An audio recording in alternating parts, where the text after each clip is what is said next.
Hi everybody, this is Rose of Sharon, and I'm back again with another movie review. I just recently watched Chasing Amy, which is the second film in the Jay and Silent Bob multiverse, for lack of a better term. This one is a bit more serious than Clerks was. Well, Clerks is serious as well, but of course it has the running gag of the girl who died in the pool due to an embolism, and one of the characters actually bonking off a dead guy in the restroom. Yeah, that particular, well, it doesn't really show that particular scene happening, but just the depiction and description of the scene in and of itself in Clerks. Yeah, I think it's enough to let your imagination fill in all the blanks of that one. But Chasing Amy is a very interesting film. It takes place during a Comic-Con, and you've got Holden and his friend. And Holden meets a young woman named Alyssa, and Alyssa's a lesbian. And Jay and Silent Bob are in it. So they play less of a role. They're more like the consciousness, or the subconscious, or the conscious character, the Jiminy Cricket. If Jiminy Cricket were more street savvy and well versed in slang and ghetto lingo and just the ways of street savoir-faire. They only appear one time in the movie, and of course there's a running gag with Bob saying that Jay talks way too much and tells him to shut up. And then of course Jay calls him out on liking Barbra Streisand. I thought, what's wrong with liking Barbra Streisand and being touched by it? She has a glorious voice. The same thing with me. Papa, Can You Hear Me? I can't listen to that song without breaking down into tears for obvious reasons. I did it as a tribute to my dad, and actually today is the day after my dad's death. It's the third year since he's been gone.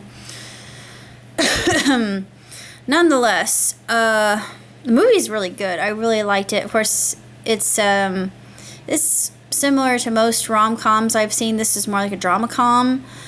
I still give it 2 thumbs up, 3.5. It's not perfect, but it's good for what it is, and I love the fact that it takes place at Jersey Comic-Con, and of course it gives itself away by dating itself, but still it's a really fantastic movie, and it's very insightful given relationships in and of themselves and just how men and women view how relationships should work. Plus there's this double standard. It's just like with Clerks. There's a double standard on how many times a woman can get laid. I mean, there's still a double standard on that. And I'm no saint. Yeah, I'm not a person who considers herself a hussy, but granted, I've been with a few people, not a lot. I haven't had a ton of experience. Probably in most people's viewpoint, I would be considered a prude, which I'm not, because I have needs and wants like anybody else. But when I have sex with somebody, it has to be out of love. It has to be out of the fact that I trust this person, or, yeah, we're not going down that road. But nevertheless, this is interesting with Alyssa's character. What we learn about her is very revolutionary, and of course Holden, he wrestles with this, and it's just such an interesting dynamic between him and his best friend, his, what I like to call his sidekick.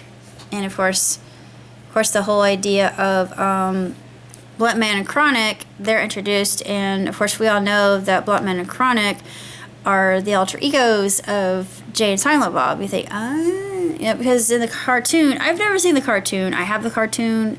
It's called Clerks, the animated series. It's really short, but I'm planning on watching that. not too far in the future, because I'm going to see Jay and Silent Bob in concert. I don't know if I could call it a concert or stand-up. I guess you could call it stand-up. I'm super excited, and I've always wanted to see them. Because I love Jay and Silent Bob. I always have them. I'm a big fan. Plus, I'm writing a fanfic right now where they meet their doppelgangers in an alternate universe. So they fall in love with each other. And I thought, oh boy, yeah, I'm going to get flamed for this. People are going to hate me. I don't care. I'm writing it for my own enjoyment. Hate me all you want. But yeah, it's just how demented my mind can be sometimes. And things I get up to and my shipping habits. Enough said, but needless to say, I digress. The film is wonderful. It's excellent. It's very thought-provoking. And it's hard-hitting. It doesn't sugarcoat things. It shows relationships in a very organic way. And really good relationships have a lot of real issues, real problems. It's not all sunshine and roses when you're in love with someone. And of course, Holden figures this out. And he and Alyssa start off as really good friends. But what happens is that relationship over time begins to change the dynamic between he and his best friend that make the comic together. And we see how that transforms them. It actually kind of reminds me of the development in Big Bang Theory, because you see over time how the characters mature due to their relationship status, the people that come into their lives and what they learn, and particularly with Howard, I think. And I know Howard always gets the short end of the stick, but I really like Howard. He's the first one to become a dad in the series, and you see the dynamic shift, and you think, whoa, yeah, this is big responsibility, especially there's a death, of course, but that actually happened with the woman who provided the voice for Howard's mom. She had cancer, she died, so they honored her through that, but still, it's interesting that real life would take upon more of a break, more just shattering the fourth wall. It was more of a tribute than completely decimating the fourth wall altogether. Of course, there are lots of really nice Easter eggs in this one. If you're very astute and a Jay and Silent Bob fan, they're obvious. But if you're not, then I recommend, before watching Chasing Amy, watch Clerks, because it's very episodic, and there are things that tie these movies together. And in this case, it's analysis. It's all about trying to understand the inner workings of relationships, because relationships are complicated. I'm not going to sugarcoat that, not by any means. I mean, I myself can tell you that from experience, and I'm learning a lot about myself and a lot about others, just due to my encounters currently. And it's been intriguing, to say the least. But if you are an aficionado, I would definitely watch Chasing Amy.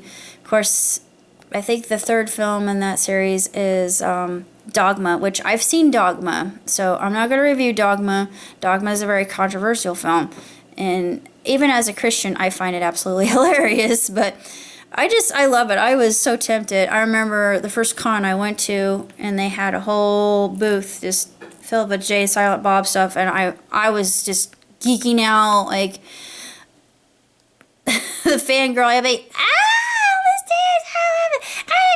they got Buddy Christ. You know, in my head, I'm doing, and I thought my reaction in real time was, oh, cool, Jay and Silent Bob. But in my head, I'm squealing uncontrollably and having a mental breakdown and thinking, oh my God, I should have bought some of that stuff, honestly, because I wanted it. I wanted the Buddy Christ. I really did, but I didn't get it. But anyway, I would have been probably criticized for having that in my car. But I love God. Okay, I love Jesus. Please don't hate on me. I have a sense of humor. I'm pretty sure God does too. So I respect him and fear him, but nonetheless, I'm getting off track. I do that sometimes, but Chasing Amy is a really fantastic movie. It's outstanding. It's tremendous. Kevin Smith, he was very thoughtful and pensive when he wrote it. He writes, this is actually, it's what's called the Criteria Collection, which I'm actually going to show you something because this one's nice. This is, that's a bit of a spoiler. Sorry to show you that, but if you haven't seen the film, you won't understand why that's a spoiler, but I'm not going to go into that. But he writes this why and how, and of course the name of the film, Chasing Amy, that's a spoiler as well, and I'm not going to get into that. I will not divulge why, but there is an Askewniverse here. He layers it out. He has the whole Middletown section, and it's a tri-state area, New Jersey Garden State. And Chasing Amy, Banky. Yeah, Banky was the character I couldn't think of. Well, Banky is such a strange name you don't really come across, like, ever. So, yeah. It's interesting, but let me just read something. He's just talking about how viewing relationships changed over time. Another thing I need to see is Degrassi, because I don't know if he was into Degrassi or he was responsible for Degrassi. I just know I've heard so much about Degrassi. It's something that I really need to watch it, because I've never really gotten into Degrassi, but I've heard just so many excellent reviews about it, and I know I probably would love it. But let's say, let's see if I can just pull out a snippet of what he says. Okay, The Jay and Silent Bob scene is always a little eerie to watch. It's very much like having a conversation between my two most popular creations while returning to them the dignity they were stripped of when I swung them from the ceiling and just had them chased in Keystone Cops and Mallrats. This flick, more than the other two, is to me on a slab laid out for the world to see. Yeah, because in Mallrats was more panned, and Clerks was their most celebrated film. I should say Kevin's doesn't really. Jason is just an accomplice in all this, because Kevin's the one who wrote everything. And it says, and believe me, that's scary. But aside from that stuff, these are the laughs. I find this flick, funnier than the first two. Yeah, I would actually have to agree. This one is really quite astronomically done. The humor, while often racy, is well developed, and as much as I love Clerks, I mean, come on. That's that effing the dead guy bit was so easy. I was proud of the fact that even though dealing with a pair of friends again, there is no straight man per se, although that term in this flick can be dicey. Ben and Jason bounce off each other. Yeah, Ben Affleck, who Ben plays Holden, and Jason plays Banky. They bounce off each other, and they bounce off each other equally. Of course, yeah, they have great chemistry. The scene where Banky and Alyssa compare their first oral sex scars a la Jaws, which is hilarious, represents to me everything that is great about independent film. Edgy and smart content that a studio would axe early on in development. Okay. And then he rambles a little bit. Sorry, I love you, Kevin. I love this like to death.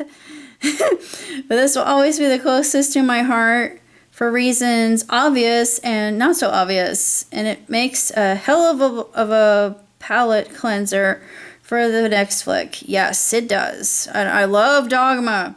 I grew up making this movie, both in craft and in general, and I hope it gets you somewhere, preferably in the heart. And yes, it did. Actually, he wrote this in September, apparently, 9/20/97. Yeah, this was made when I was 17. I really wasn't into Jay and Silent Bob as of yet. I didn't get into Jay and Silent Bob until I think I was in college, yeah, I was in college when, I mean, I knew who they were. I thought, I don't know if I want to really delve into that. And they said, watch Dogma. And I thought, I don't know how I feel. I mean, someone actually recommended me Dogma.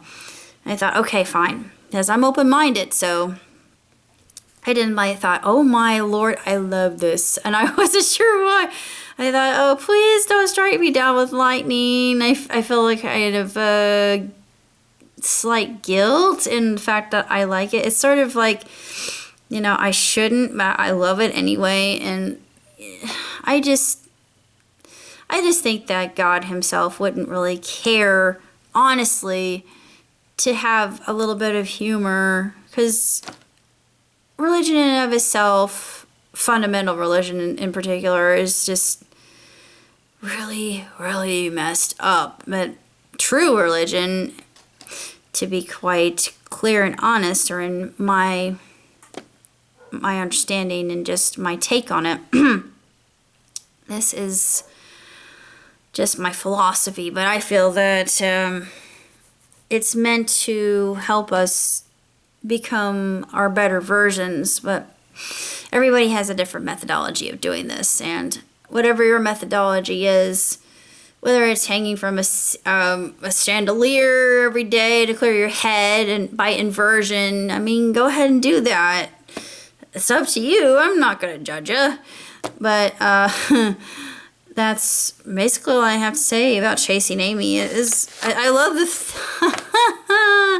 I love the gay black man. He is my favorite. I don't remember his name, but he's just such a funny character. Plus, he has this really, really excellent criteria about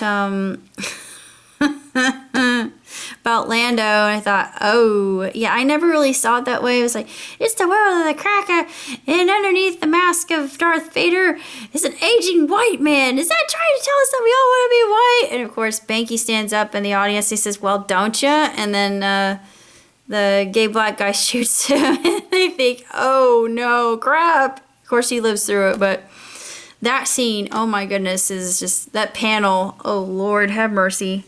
That is so funny. You can get away with that in cinema. Well, you might be able to, because I remember in The Heat with the scene in the watermelon.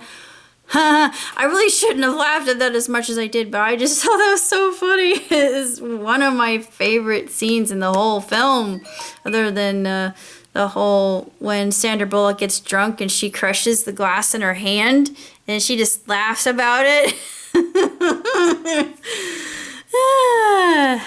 Funny stuff. But anyway, I'm getting really off track. I'm going all sorts of directions, but that's all I have to say about Chasing Amy. So until next time, live on, prosper. Ciao, Titty.